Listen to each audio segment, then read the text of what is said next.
La madrugada del 10 de julio de 2016, Emily y sus amigos regresaban a casa después de haber salido a dar una vuelta por Slales, una ciudad de unas 80.000 personas situada al este de Dinamarca, en la isla más grande del país, Selandia.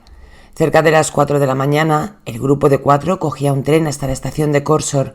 Allí les esperaba un taxi para llevarles a cada uno a su casa. Bueno, uno de sus amigos iba a haberse quedado con Emily, pero ella prefería estar sola esa noche. Estaba triste. El chico que le gustaba le había escrito pidiéndole que no le escribiera más, que no quería saber nada de ella. La manera en la que Emily y sus amigas se relajaban cuando algo no les iba bien era andar, y por eso esa noche Emily decidió no coger el taxi junto a sus amigos y volver a su casa andando, y escuchar música con la poca batería que le quedaba en el móvil. Jamás la volverían a ver.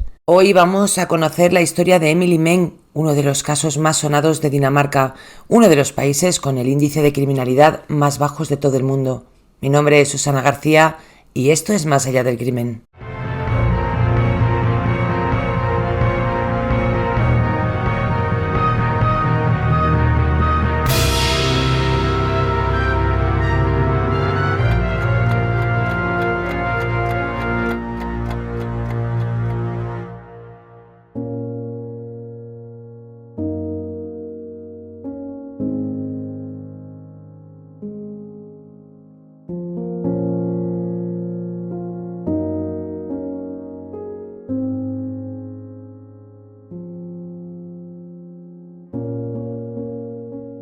A las 9:30 de la mañana de ese 10 de julio, la iglesia de Saint Paul en Korsor acogía un ensayo del coro del que Emily formaba parte.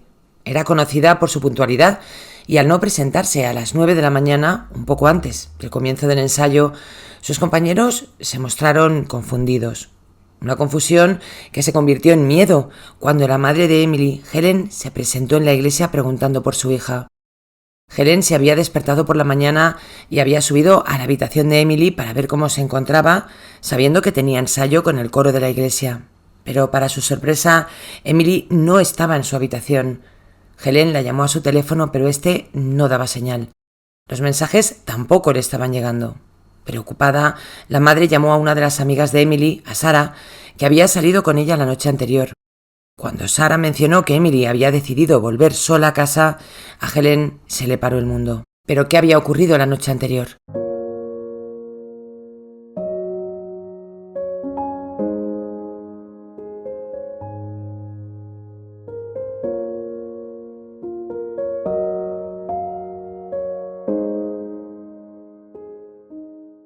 Emily acababa de terminar los exámenes, le quedaban apenas unos días para cumplir los 18 años. Por fin se había terminado el curso y esa noche quería celebrarlo junto a sus amigos.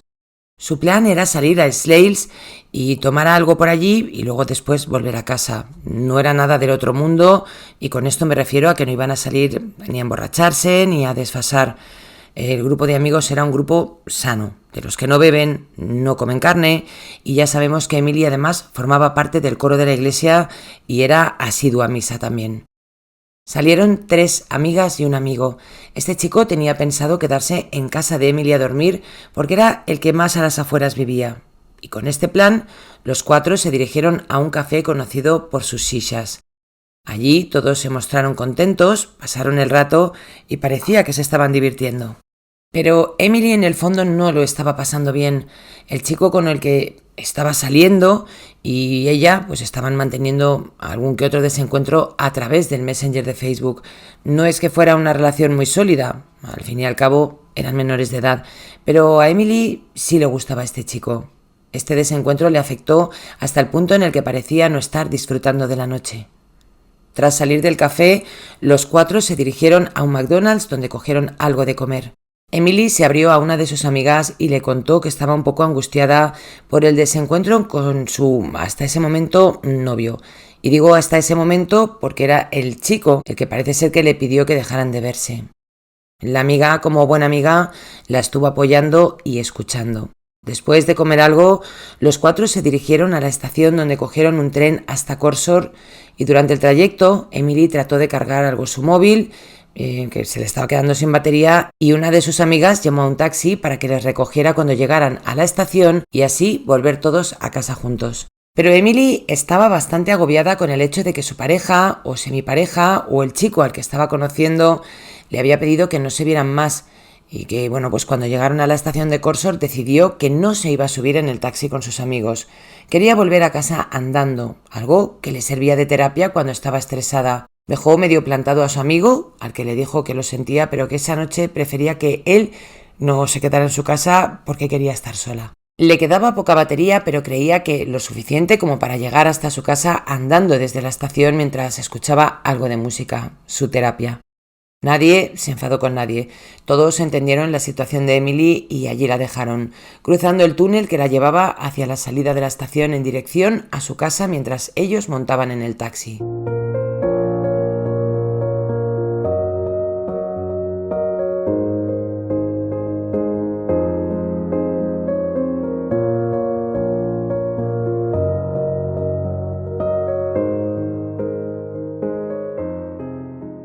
Helen, muy preocupada al no encontrar a su hija en casa y que ésta no le cogiera el teléfono ni atendiera sus mensajes, llamó a Sarah, una de sus amigas, quien le comentó que la habían dejado la noche anterior en la estación andando de regreso a su casa. Su madre se puso bastante nerviosa, pero pensó que tal vez se había despertado pronto para ir a la iglesia a sus clases de canto.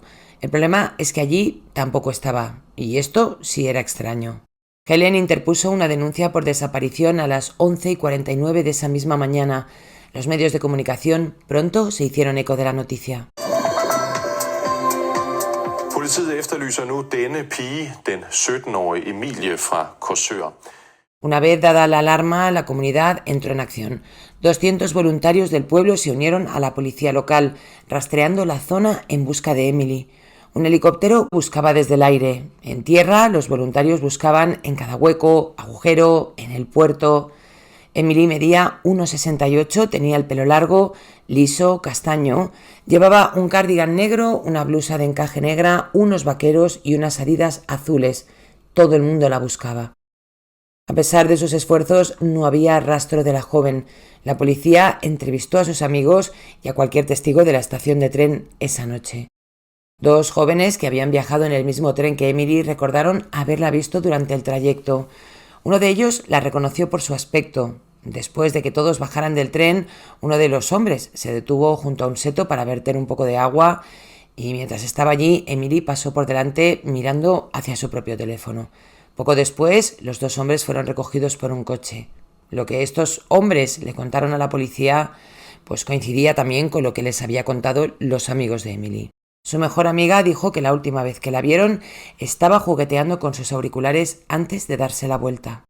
Emily continuó enviando mensajes de texto a sus amigos hasta que la batería de su teléfono se agotó alrededor de las 4 de la mañana. Después de eso no hubo más señal en su teléfono. La ruta que siguió Emily para llegar a casa no estaba cubierta por las cámaras de vigilancia. Se había dirigido por un camino de grava desierto que se aleja de la estación en dirección a Korsor. El camino atraviesa una zona montañosa y conduce a un túnel al otro lado de la autopista. Y al otro lado está la residencia de ancianos Sulbakin, no sé pronunciar esto, que tiene una cámara de vigilancia apuntando hacia la carretera. Denis, un técnico de calefacción de este centro de residencia de ancianos, declaró a los medios locales que la cámara funcionaba y que grabó la carretera el 10 de julio de 2016. Pero Emily nunca apareció en la grabación. Esto llevó a la inquietante conclusión de que si Emily siguió el camino, como habían dicho sus amigos, nunca pasó del túnel. Una de dos, o se había vuelto a la estación, donde podría haber cogido un tren para huir, o algo le pasó antes de llegar a ese túnel. Voluntarios y policía local siguieron buscando, pero ni rastro de Emily. La desaparición de la joven desató el miedo en toda Dinamarca. Los padres empezaron a recoger a sus hijos directamente de las salidas del colegio o de clase, o cuando salían simplemente por la noche, o simplemente les daban dinero para taxis para asegurarse de que volvían a casa sanos y salvos. Un grupo local llamado Los Cuervos de la Noche empezó a patrullar la zona cercana a la estación de tren en bicicleta después de que surgieran informes de hombres jóvenes que se acercaban a chicas por la zona. Estos eran como no sé cómo llamarles, los justicieros de la noche, por decir algo. Drones, perros policía, equipos de submarinismo, se desplegó todo lo necesario para encontrarla.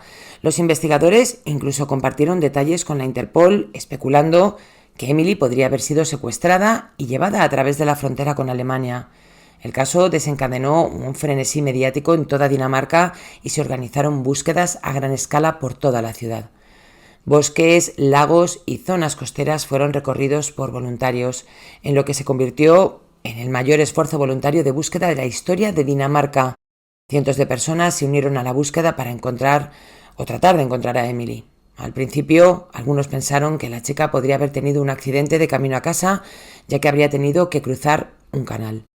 Pero a pesar de las intensas búsquedas no se encontró nada. Durante estos registros se descubrieron algunos objetos como un bolso y una camiseta medio rota que parecían ser de Emily, pero que resultaron no estar relacionados. Se pegaron carteles con la cara de Emily en lugares potenciales, incluido Copenhague, con la esperanza de encontrar a la chica. La policía recibió varias pistas que les llevaron a investigar a 3 sospechosos. El primero de ellos, un camionero de 33 años de nombre Amel, fue detenido el 30 de agosto después de que un antiguo amigo le denunciara por su sospechosa reacción ante el caso de Emily. La policía registró su casa, se incautó de dispositivos electrónicos y investigó, hicieron una excavación cerca de su casa, pero no encontraron nada. La conducta delictiva de Amil en el pasado con una menor, combinada con su trabajo como camionero, le llevaron por todo el país, convirtiéndole en un sospechoso bastante llamativo. Pero Amil mantuvo siempre su inocencia. Afirmó que la policía le había señalado injustamente y ni siquiera se habían molestado en verificar su coartada. Cuando los investigadores comprobaron finalmente los datos del GPS de su camión, revelaron que estaba fuera del país cuando Emily desapareció y Amil fue puesto en libertad. Estas cosas digo yo que las podían hacer antes, pero bueno, así es como lo hicieron en este caso. El segundo fue un hombre de 67 años cuya casa fue registrada 5 veces, aunque en ninguna de los registros encontraron nada. Finn Peterson fue denunciado por uno de los vecinos de Emily Meng tras oír ruidos extraños procedentes de la casa. Finn fue finalmente descartado como sospechoso. Y hubo un tercer sospechoso que no he sabido el nombre, pero este hombre también fue descartado. La presión sobre la policía para resolver el caso aumentaba a medida que se agotaban las pistas y crecía la frustración pública. Bajo esta presión, la policía dio a conocer 3 posibles teorías. La primera, que Emily había decidido huir y empezar una nueva vida en otro lugar. La segunda, que podría haberse visto implicada en un accidente de tráfico. Y por último, que se había convertido en víctima de un crimen violento. Estas 2 últimas me chirrían un poco porque ya veréis que el tema de las cámaras, o sea, si ellos piensan que ha tenido un accidente de tráfico, pues podrían haber investigado un poquito más y vamos a ver esto más adelante. Tras 5 largos meses de búsqueda e investigación, la familia de Emily estaba desesperada. No sabían nada de la chica, no había ninguna pista que les llevara hasta ella y el tiempo pasaba y esto, para alguien que tiene que estar esperando, pues debe ser una auténtica tortura. Ante el desvanecimiento de las esperanzas, se creó una línea telefónica confidencial para que los testigos pudieran compartir cualquier información de forma anónima. La familia de Emily también ofreció una recompensa de 200.000 coronas por cualquier pista que pudiera conducir a su paradero. La policía buscó en la estación de tren de Korsor y en los alrededores varias veces, pero en ninguna de ellas se encontró nada. También revisaron más de 50.000 registros de teléfonos móviles de la noche de la desaparición de Emily. A medida que avanzaba el verano y con ello la investigación, se hizo cada vez más evidente que no había indicios de que Emily hubiera huido o establecido una nueva identidad, y tampoco razón para que lo hiciera. No tenía ningún motivo y no se pudo encontrar ningún rastro de que hubiera empezado una nueva vida en otro lugar.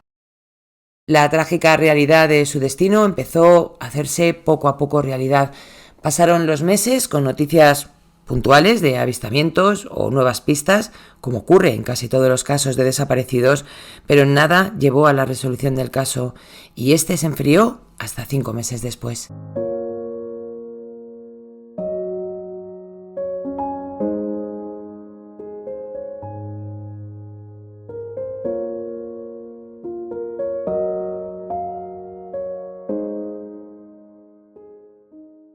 En la Nochebuena de 2016, un residente local que paseaba a su perro se topó con un espeluznante descubrimiento que pondría fin a la búsqueda de Emily Meng.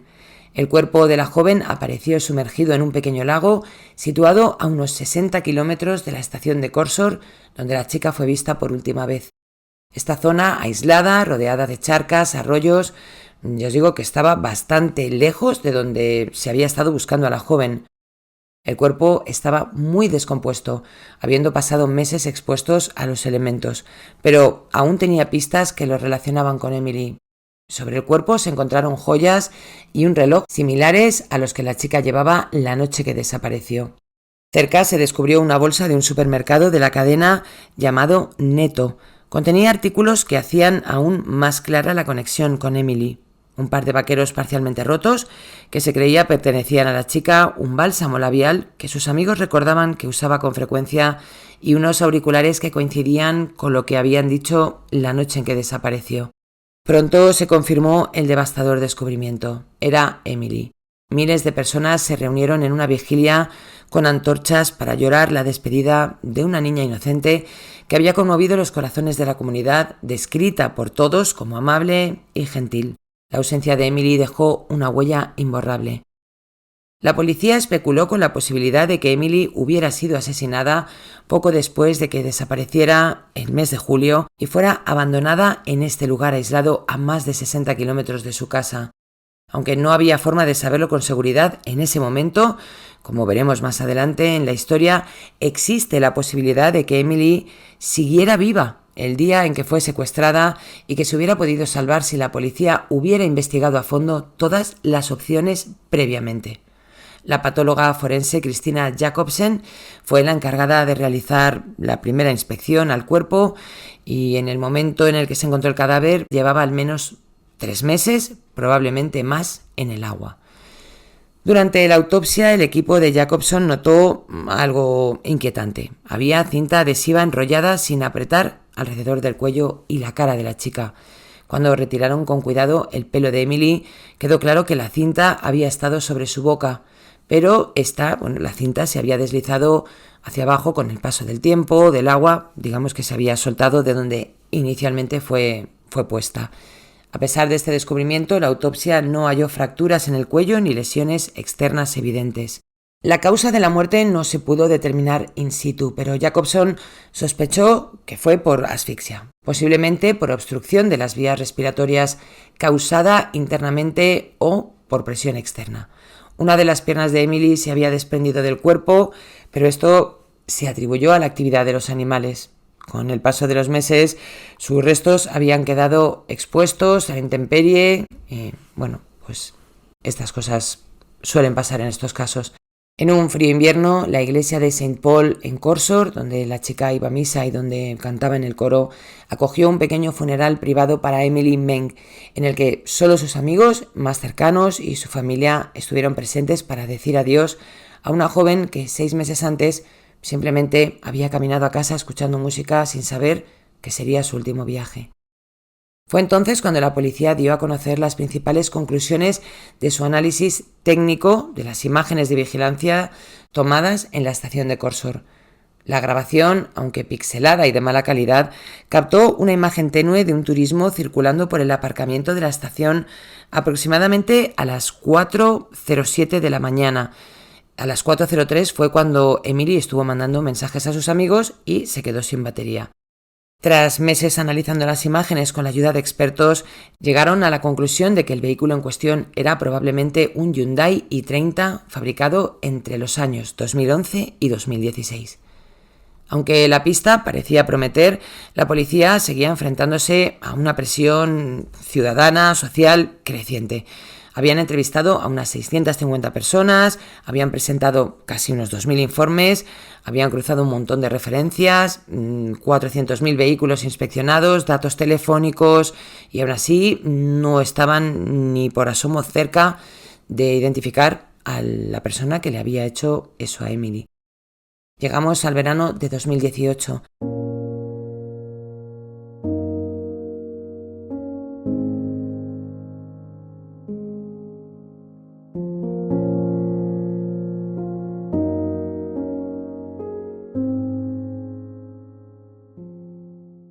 El 28 de junio se produjo un avance bastante importante. Amil, el camionero que anteriormente había sido uno de los principales sospechosos, fue detenido de nuevo, esta vez por abuso de una menor de tan solo 9 años.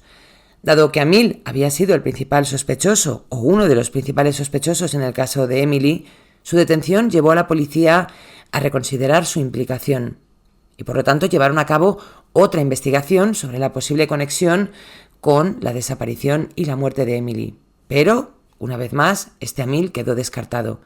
Sin embargo, en esta ocasión, y debido a los cargos contra él, no fue puesto en libertad. Esto a mí me ha hecho gracia porque la primera vez que este hombre le detienen y luego le sueltan, la familia estaba súper indignada. Por favor, es que esto se tiene que investigar antes. Pero bueno, que cuando esta persona tiene antecedentes y tiene lo que tiene, pues igual tampoco hay que defenderle tanto, ¿no? En este caso, cuando fue detenido, ahí la familia entiendo que no dijo ni mu. Pero bueno, dejemos a Amil y vamos a seguir porque en el año 2019 empezaron a surgir dudas sobre la competencia de la investigación policial. Un documental danés arrojó una dura luz sobre el fracaso de la investigación en torno al caso de Emily Meng, destacando errores cruciales cometidos en las primeras etapas. El documental afirmaba que la creencia inicial de la policía de que Emily había decidido voluntariamente no volver a casa había obstaculizado una investigación que debería haber sido bastante objetiva desde el principio. Esta suposición provocó graves retrasos en la recogida de pruebas cruciales y especialmente de las imágenes de vigilancia de la noche en la que la chica desapareció.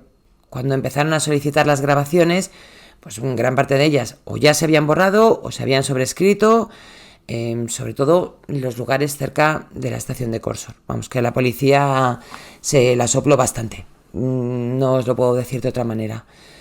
Uno de los principales fallos fue ese, que la policía se centró en la teoría de que Emily había abandonado la ciudad en tren, es decir, que le había dicho a sus amigos que se iba a casa y luego había vuelto, había cogido un tren y había desaparecido, pero bueno, tampoco hay ninguna imagen donde se la viera en la estación. Entonces, yo aquí de verdad que con los temas estos policiales a veces alucino. Los críticos señalaron que no se había recogido ninguna grabación más allá del periodo de conservación de 30 días, sobre que las fuerzas del orden deberían haber actuado inmediatamente. Las grabaciones de vigilancia vitales de las zonas circundantes, como una residencia de ancianos y una gasolinera Shell que había muy cerca de la estación, tampoco están incluidas en la investigación. Si la policía hubiera comprobado estas cámaras durante los primeros 30 días, tal vez podrían haber captado lo que realmente le ocurrió a Emily después de salir de la gasolinera. Vamos, o sea, es que yo con estas cosas de verdad que me pongo enferma.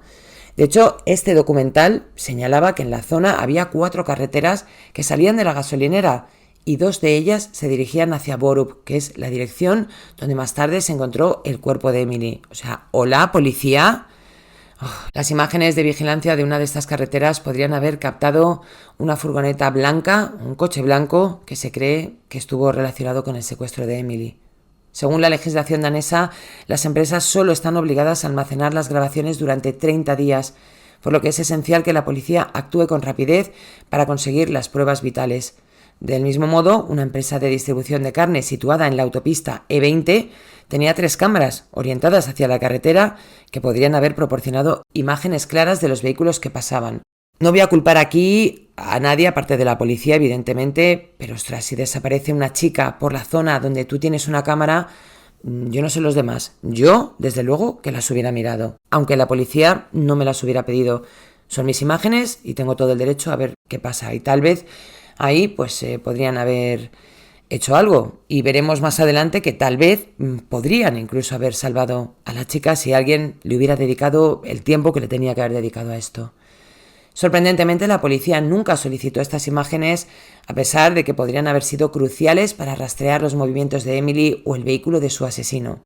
La policía admitió vagamente que no se tomaron ciertas medidas de investigación en la fase inicial, en parte debido a su suposición inicial de que Emily había huido. Estas falsas suposiciones de la policía, que luego, claro, piden perdón, y cuando piden perdón ya no hay vuelta atrás. O sea, tú pides perdón, pero a la niña no la va a revivir nadie. Lo siento, es que me voy encendiendo. Este trágico error de cálculo pues pudo haberles costado la oportunidad de capturar valiosas pruebas, lo que podría haber llevado antes al asesino, a la justicia o tal vez, lo que os digo, haber encontrado a Emily aún con vida. Y con este panorama, el caso volvió a enfriarse hasta el año 2023. En la mañana del 15 de abril de 2023, una niña de 13 años de Kirkerup, no sé si lo estoy diciendo bien, que me corrija algún danés, salía a repartir periódicos en su bicicleta. Kirkerup se encuentra a unos 26 kilómetros de Korsor, la ciudad donde Emily Meng había sido secuestrada 7 años antes. La madre de la niña intentó llamarla, pero no respondió al teléfono. Preocupados, su madre y su padrastro, que vivían cerca, empezaron a conducir por la zona buscándola. Horrorizados, encontraron la bicicleta tirada en el arcén de la carretera, con la bolsa del reparto tirada a un lado y el teléfono de la niña parcialmente asomando. Alarmados, los familiares llamaron inmediatamente a la policía. Los agentes llegaron, en este caso muy rápidamente, unos 10-15 minutos, y comenzó una operación de búsqueda a gran escala. El teléfono de la niña acababa de hacer ping, o de hacer, no sé cómo se dice, de hacer señal en una torre de telefonía móvil a las 11:14 de la mañana y de nuevo 15 minutos después y ya no se detectó más actividad. Después de eso, los investigadores dedujeron que probablemente la menor había sido secuestrada entre las 11:30 y el mediodía, la hora en que su madre había intentado llamarla. La policía lanzó una búsqueda utilizando perros rastreadores, drones y múltiples patrullas. Más tarde, ese mismo día, hicieron un llamamiento público instando a los residentes de la zona a que comprobaran cualquier grabación de vigilancia o de la cámara del salpicadero en búsqueda de posibles pruebas. Y se produjo un avance cuando un residente local entregó una grabación de seguridad bastante crucial en este caso. Las imágenes, fechadas a las 10:56 de la mañana, mostraban a un hombre de 32 años llamado Philip West saliendo de su residencia en Korsor conduciendo su Hyundai negro, mientras otras cámaras de vigilancia captaron el vehículo en la zona de Kirkerup, donde la niña había desaparecido. Apenas 40 minutos después, se vio a West conduciendo hacia el este antes de girar bruscamente en forma de U a las 12:20, justo minutos antes de ser secuestrada a eso de las 12:15. Según la cronología del fiscal, una cámara cercana había filmado el paso en bicicleta exactamente de la niña a las 11:44. A la mañana siguiente, el 16 de abril de 2023, la policía acordonó la casa de West como parte de su investigación. A las 10:57 de la mañana, los agentes anunciaron públicamente que estaban trabajando bajo la hipótesis de que se había producido un delito grave. El caso atrajo rápidamente la atención de los medios de comunicación de todo el país y, de nuevo, la tranquila ciudad, se convirtió en el centro de atención. Eran las 3:10 de la tarde cuando 4 agentes llegaron a la casa de West en Korsor. Llamaron a la puerta y, tras no recibir respuesta, rompieron un cristal y cuando estaban dispuestos o ya a punto de entrar, forzando la entrada, apareció un hombre en el interior, Philip West, vestido solo con una camiseta y en ropa interior. Fue inmediatamente aprehendido y esposado. Dentro de la casa, los agentes realizaron un registro rápido. En una habitación poco iluminada, encontraron a la niña atada y con los ojos vendados, pero seguía viva. Los agentes trabajaron inmediatamente para calmarla, asegurándole repetidamente que había policías y que no se preocupara, que estaba a salvo. Confirmaron su identidad y la policía llamó a su madre para comunicarle la noticia. Tras 27 horas de terror, la niña estaba por fin a salvo. Esa misma tarde, la policía concedió una rueda de prensa en la que confirmó la detención de West en relación con el secuestro de esta menor. En sus declaraciones ante la policía recordó haber sido golpeada por detrás con un vehículo antes de que el conductor amenazara con acabar con su vida si no le hacía caso.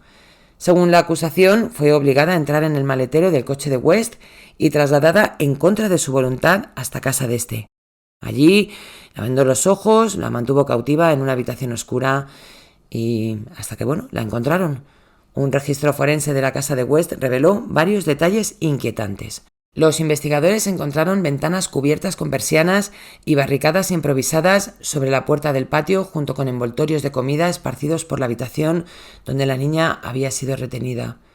El historial de búsqueda de West reveló que durante las 27 horas que tuvo a la niña allí cautiva, siguió obsesivamente la cobertura mediática de su desaparición. Hizo como unas 28 búsquedas relacionadas con el caso, en sitios web, de noticias, también supervisó el grupo de Facebook de personas desaparecidas. La primera búsqueda fue a las 7 de la tarde del día del secuestro, apenas 7 horas después de que fuera secuestrada. Su última búsqueda se produjo 20 minutos antes de que la policía entrara en su casa. Las similitudes entre el secuestro de la joven y el caso sin resolver de Emily Meng llevaron a la policía a investigar si West podría haber estado implicado en los dos incidentes. El 24 de abril de 2023, los investigadores empezaron a reexaminar los antecedentes de West y descubrieron que era propietario de un Hyundai i30 blanco similar, por no decir igual, al vehículo visto cerca de la estación de Corsor la noche en la que Emily desapareció. West había sido interrogado durante la investigación inicial de la desaparición de la chica debido a que su vehículo coincidía con el visto en las grabaciones de vigilancia. Pero en ese momento, ya me diréis por qué, fue descartado como sospechoso. Su coche había sido vendido desde entonces a una familia eslovaca en el año 2021, pero la policía danesa pudo rastrearlo e incautarlo en Eslovaquia para su posterior análisis. Además, los análisis forenses digitales revelaron que West había borrado grandes cantidades de su contenido digital de sus dispositivos, gran parte del cual implicaba a menores. Los investigadores también descubrieron que en 2022 West había enviado una muestra de ADN como parte de una solicitud de la policía de aproximadamente 1.400 antiguos propietarios de Hyundai i30.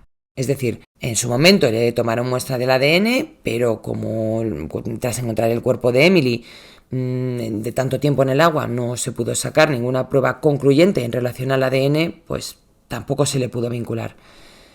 Y ya os digo que aunque su ADN no coincidió con ninguna de las muestras recogidas en la escena del crimen de Emily Meng, los fiscales creen que esto se debió a la dificultad para obtener una muestra clara de sus restos, que es lo que os estaba yo diciendo ahora mismo. Más pruebas para vincular a West con el caso de Meng. Su registro telefónico mostró un comportamiento sospechoso el 9 de julio de 2016, el día antes de la desaparición de Emily. West había hecho varias compras, incluyendo cadenas, palos de bambú, una jeringuilla, no sé para qué. Y esa noche, la noche en que desapareció Emily, su teléfono se apagó deliberadamente. Una táctica, pues bueno, que también usó cuando secuestró a esta niña. O sea, hizo exactamente lo mismo. Un testigo, un automovilista, declaró haber visto a un hombre con el maletero abierto luchando por levantar un objeto pesado en el mismo lugar donde el cuerpo de Emily fue encontrado 6 meses después. Curiosamente, el ADN de West no coincidía con las muestras de la escena del crimen de Emily. Sin embargo, la policía encontró cinta adhesiva en la casa de West en el año 2023, cuando liberaron a esta chica, y coincidía con la cinta utilizada en la cara y en el cuello de Emily en el año 2016. Y esto, por supuesto, reavivó la investigación. Todo esto sirvió en el juicio contra Philip West. Su juicio comenzó el 14 de mayo de 2024 y no solo por un caso o dos de los que hemos hablado hoy, sino por 3 casos distintos en los que era sospechoso. Y ahora hablaremos de este tercer caso. No solo eso, sino que la superficie de rotura de la cinta, durante el juicio se llegó a la conclusión o se pudo demostrar que la superficie de la rotura de la cinta encontrada en Emily coincidía exactamente con la cinta encontrada en casa de este chico. La defensa de West argumentó que él simplemente había recogido la cinta cuando había salido a fumar, conduciendo por la misma zona donde se encontró el cuerpo de Emily. Según ellos, esto creó una duda razonable suficiente para cuestionar el caso. Claro, nosotros nos lo creemos, pero bueno, entiendo el trabajo de los abogados, pero vamos, que iba a decir que la policía no es tonta, en este caso un poco vaga, pero bueno, que esto era una prueba bastante contundente. ¿Y qué le pasó a Emily durante su secuestro? Para intentar responder a eso, pasamos a la historia de esta tercera chica, la que todavía no hemos hablado, una chica que sobrevivió y que ha deseado permanecer en el anonimato. Yo no tengo el nombre y aunque lo tuviera, pues si ella no quiere, tampoco lo vamos a dar. En noviembre de 2022, solo 6 meses antes del secuestro de 2023 de la chica de 13 años, una chavalilla de 15 años del internado salió a dar un paseo para lidiar con su nostalgia, para darse una vuelta, airearse, lo que fuera.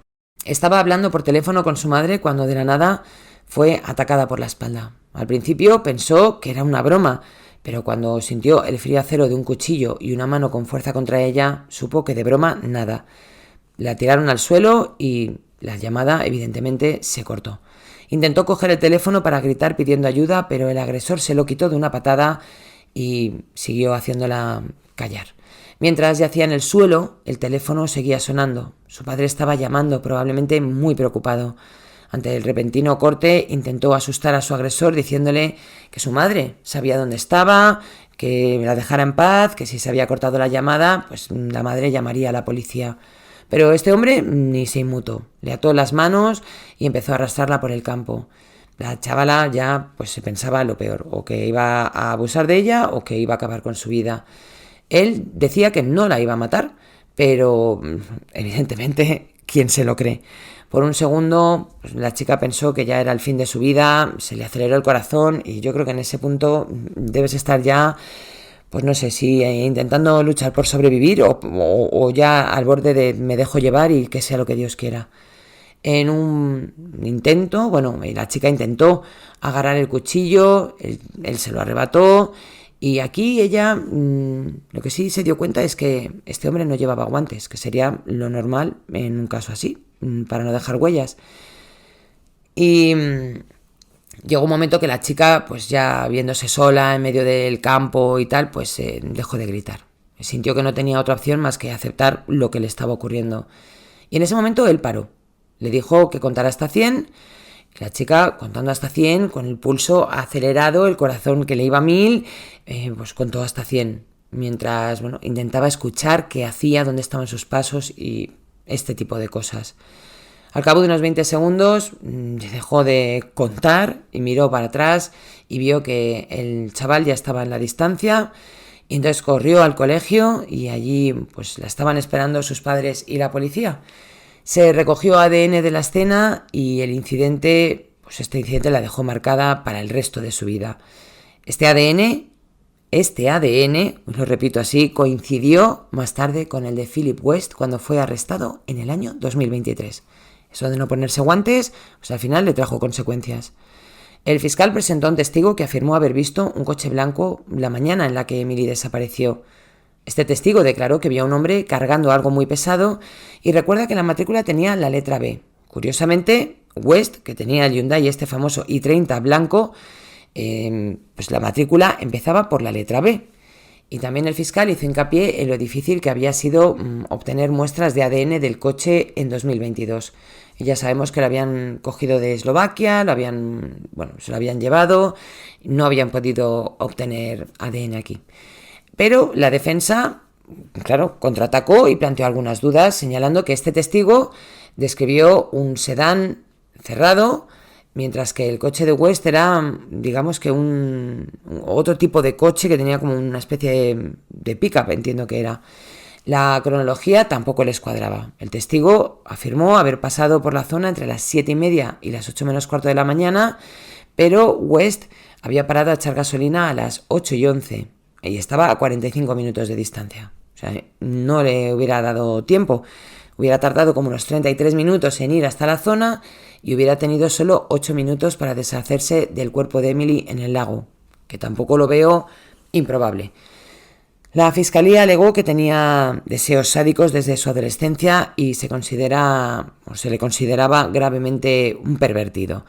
La evaluación también afirmó que representaba un peligro significativo para la vida, el cuerpo y la salud de los demás.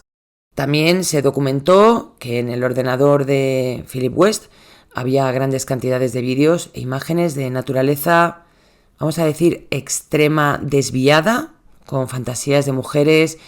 Mientras, es que igual no puedo decir las palabras por el tema de YouTube, pero mientras le ponían las manos en el cuello, las colgaban y ¿me entendéis? Estas imágenes asquerosas estaban divididas en categorías, o sea, es que este señor era asqueroso. Tenía las categorías divididas como muerte, alto contenido erótico, ¿vale? Me entendéis la palabra, que no la puedo usar aquí, pero por lo que sabéis, también era necrofi, ahoga, ahorca, no termino las palabras, pero me estáis entendiendo. Y todo esto lo tenía catalogado y en cada carpetita tenía imágenes, ¿vale? Con no sé, con el destino de cada mujer, con su categoría correspondiente, o sea, patético.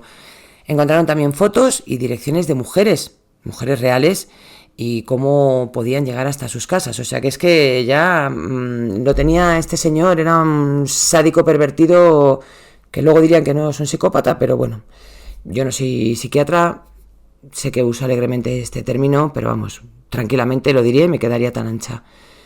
La sala también supo que este hombre había escrito 2 relatos, de un total de 70 páginas, en los que niñas de la zona eran sometidas a privación de libertad, humillaciones, abusos.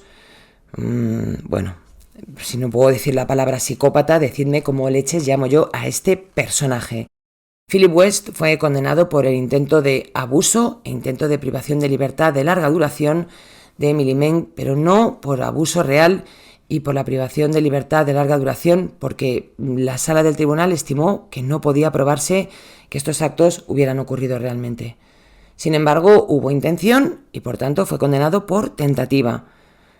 West también fue condenado por privación de libertad de larga duración, tentativa de acabar con la vida y de varias agresiones de índole sexual a la niña de 13 años, así como por una agresión a la estudiante de secundaria de 15 años. Por último, fue declarado culpable de acabar con la vida de Emily Meng y de los secuestros de las otras 2 niñas. Philip West fue condenado a pagar una indemnización. La madre de Emily Meng recibió $20.000, sus hermanos $7.500. La niña de 13 años, $45.000 y la de 15, $6.000. El 28 de junio de 2024, Philip West fue condenado a cadena perpetua por sus crímenes. Su abogado declaró que apelaría la sentencia para obtener una absolución o una atenuación inmediatamente. Un tribunal superior revisará esta apelación y la fecha todavía está pendiente. Philip West era un ejecutivo de marketing al que la carrera le iba bien, económicamente no tenía problemas y, según la acusación, Philip West albergaba en sí una fantasía muy sádica contra niñas pequeñas. Su evaluación mental, presentada ante el tribunal el 14 de junio, indicó que es una persona normal, dotado, que sí que tiene rasgos de personalidad antisocial, aunque no hasta el punto de ser un psicópata.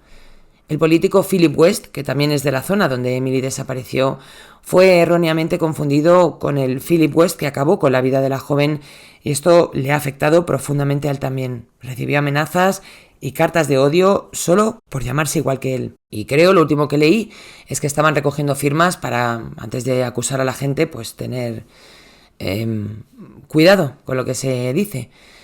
De hecho, en abril de 2023, una mujer compartió el nombre del personaje del que hemos hablado hoy y fue multada porque, al parecer, hasta que no hay sentencia firme, está prohibido dar nombres y apellidos. Por lo tanto, entiendo que el político fue erróneamente vinculado después de salir la sentencia. Y que sepamos, el Philip West culpable de los hechos sigue en prisión.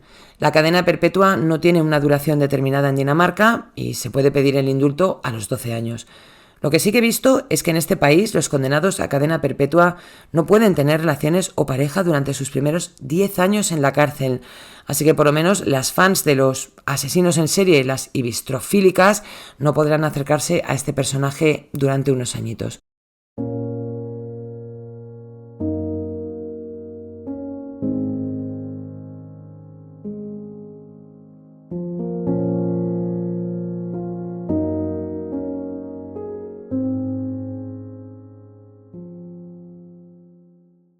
Y este ha sido el caso de Emily Meng y de cómo, si la policía hubiese trabajado en todas las hipótesis, tal vez habrían podido salvar a la chica. Recordemos que la menor de 13 años fue encontrada en casa de este personaje y no sabemos si Emily también pudo haber estado cautiva en su vivienda antes de que esta bazofia de persona hubiera acabado con ella y la hubiera lanzado a un lago. Otro tironcito de orejas, en este caso para la policía, que una vez más parecen lucirse. Oye, y todo no iba a ser malo porque, si no es por la cagada en el caso de Emily, tal vez el caso de la menor de 13 años hubiera acabado igual. Muchas gracias a todos. La semana que viene os dejaré con un exclusivo para mecenas y miembros de YouTube y ya vacaciones Santillana. En julio os voy a traer un último episodio, El crimen de Cuenca, con todo el lujo de detalles, y espero que también para julio poder traeros un especial verano contando las actualizaciones de todos los casos que he cubierto hasta la fecha, o al menos de los que haya algún avance, que ya os digo yo que alguno hay. Agosto os traerá una colaboración que creo que os va a gustar y ya nos despedimos hasta septiembre. No prometo fecha de vuelta ni cómo lo voy a organizar para la 4ª temporada, porque sigo de lleno en mi recuperación, que parece que iba mejor, pero ha habido ahí otro bajoncillo, aunque bueno, ya sabiendo lo que tengo y las limitaciones que tiene mi cuerpo, mientras la cosa no vaya peor, todo será mejor. Como dicen por ahí, virgencita, que me quede como estoy. Os voy a echar mucho de menos y estaré un poco ausente de Instagram también, no del todo, pero este verano hay trabajo que hacer todavía con lo mío y necesito ese tiempo para mí. Espero que os guste lo que os traeré próximamente y que con ello no se os haga muy largo el inicio de la nueva temporada. Gracias de verdad a todos porque sois la leche, los ánimos, el apoyo, los mensajes, las propuestas. Sin vosotros esto no sería igual. De hecho, no sería nada. Así que gracias a todos los de iVoox, Spotify, YouTube, Podimo, Apple, Amazon, desde donde sea que me escuchéis y desde el país en el que estéis, gracias con mayúsculas. Os quiero y os deseo el mejor verano de vuestras vidas. Nos escuchamos muy pronto, con más casos reales en Más allá del crimen. Un beso muy fuerte a todos.